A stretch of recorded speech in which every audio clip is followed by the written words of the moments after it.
अब क्या है कि उस बड़ी कंपनी को चाहिए कुछ ऐसे सैंपल्स, ह्यूमन बीइंग्स जिन पर एक्सपेरिमेंट हो सके।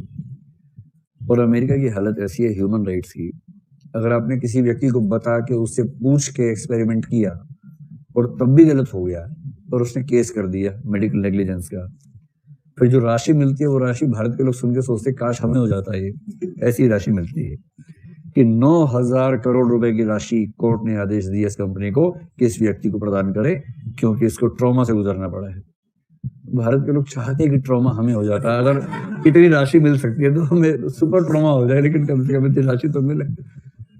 तो इसलिए अमेरिका की कंपनी क्या करती है, विकसित देशों में उनको ऑप्शन मिलता है तो भी कोशिश करती है कि वहां प्रयोग नहीं करें, क्योंकि वहां कीमत बहुत ज्यादा है।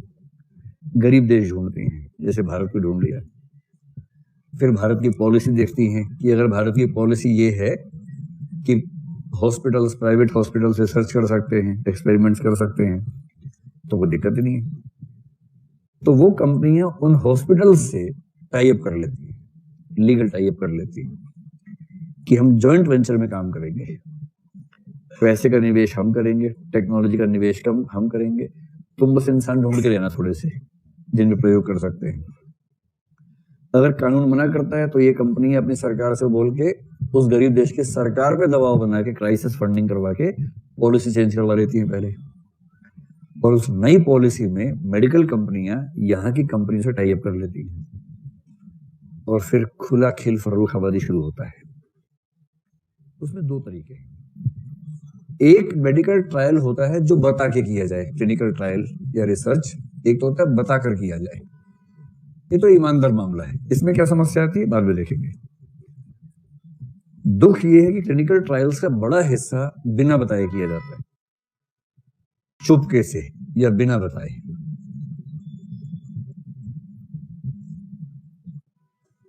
जैसे बहुत सारे चूहों पे एक्सपेरिमेंट्स हुए हैं, इनिशियल कुछ मनुष्यों पे एक्सपेरिमेंट्स हुए हैं।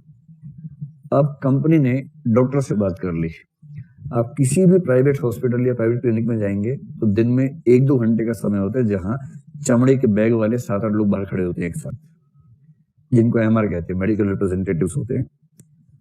और डॉक्टर के पास समय बहुत कम होता है, पर उनके लिए 1 आध घंटा निकाल लेता है, दिन में 1 या 2 घंटे निकाल लेता है, और रोज ही आते हैं। आज ये वाले 6 हैं तो कल वो वाले 6 होंगे, वो वाले कंपनी के आते रहते हैं। उनका काम क्या है, जैसे दवाई एक है पैरासीटामोल, खानी वही है। जेनरिक खाओगे तो भी बुखार उतरेगा, क्रोसिन खाओगे तो भी बुखार उतरेगा, कालपोल खाओगे तब भी बुखार ही उतरेगा, कुछ और तो उतर नहीं जाएगा, उससे बुखार ही उतरेगा। पर आप पैरासीटामोल खरीदने के लिए गए तो आपने क्रोसिन खरीदी या कालपोल खरीदी या कोई और खरीदी, इससे एक कंपनी का भविष्य तय होता है, कंपनी की ब्रांडिंग है। क्रोसिन तो पर्यायवाची हो गया ना पैरासीटामोल के। लोग क्या बोलते हैं, इसको किसी कंपनी की क्रोसिन मंगवा दो। डिटोल जैसे है, एक प्रोडक्ट का नाम है किंतु वो एक कंसेप्ट का नाम बन गया है। एंटीसेप्टिक नहीं बोलते, डिटोल बोलते हैं। दुकानदार कह रहे कि सेवलॉन ले जाओ, नहीं नहीं नहीं, वो कह रहे डिटोल ही है, दूसरी कंपनी का डिटोल है। तब समझ में आती है बात, अच्छा अच्छा दूसरी कंपनी का डिटोल है, जबकि डिटोल एक कंपनी का एंटीसेप्टिक है।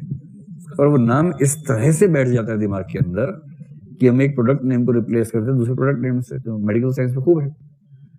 अब दवाई की कंपनी ने डॉक्टर्स को खूब लुभाते हैं, रिझाते हैं कि देखिए आपको दवाई का नाम लिखना है, लेकिन पैरासीटामोल में तो कई ऑप्शंस हैं, आप क्रोसिन का नाम लिखें, इसके लिए आपकी क्या कीमत है। मतलब ऐसे सीधे नहीं बोलते, घुमा के तो बोलते। फिर पैकेज होता है, आप बस दवाई का नाम बोलिए और साल में एक बार आपको पूरे परिवार के साथ स्विट्जरलैंड का टूरिज्म पैकेज। और परिवार में कौन कौन जाएगा हमसे पूछेंगे नहीं, आप जिसका नाम बताएंगे हम परिवार मान लेंगे उसको, चिंता मत कीजिए। 2 लोग हों, 4 हों, 8 हों, कुनबा हो, हम उसको परिवार मान के घुमाएंगे। बस आप टारगेट पूरा करवा दीजिए। टारगेट ये है कि साल में 25,000 दवाई बेचनी है आपको। तो डॉक्टर सलाह बला करता है घर पे, सब कहते हैं स्विट्जरलैंड तो जाना ही, इसमें क्या सोचना है। फिर डॉक्टर टारगेट एक्सेप्ट कर लेता है, लिखित में नहीं करता है, सब मौखिक चलता है। फिर डॉक्टर को टारगेट पूरा करना है, महीने में 2,000 दवाई खिलानी है लोगों को। आसपास की दवाई की सारे दुकान वाले वो दवाई रखना शुरू कर देते हैं, क्योंकि वो चमड़े वाला फिर उसके बाद वही है ना दुकान पे, और उसने कहा कि बोल दिया है, अब वो लिखेगा। आदमी निकलेगा, दवाई की दुकान ढूंढेगा, तुम्हें दिखोगे सामने, ये दवाई रख लो, वही ढूंढता हुआ आएगा। तो डॉक्टर इंसिस्ट करेगा कि ये कई कंपनी की आती है पर यही लेना, क्योंकि इसमें जो प्योरिटी है बाकी में नहीं है, यही लेनी है। ऐसे डॉक्टर बोल देता है, लिखता है पर्चे पर, और फिर खूब काम धाम चलता है। मरीज आए मान लीजिए 12,000, दवाई खिलानी है 25,000। फिर डॉक्टर कहता कोई बात नहीं, तुम्हें क्या है, बुखार है, नहीं है, नहीं है तो भी क्या दिक्कत है,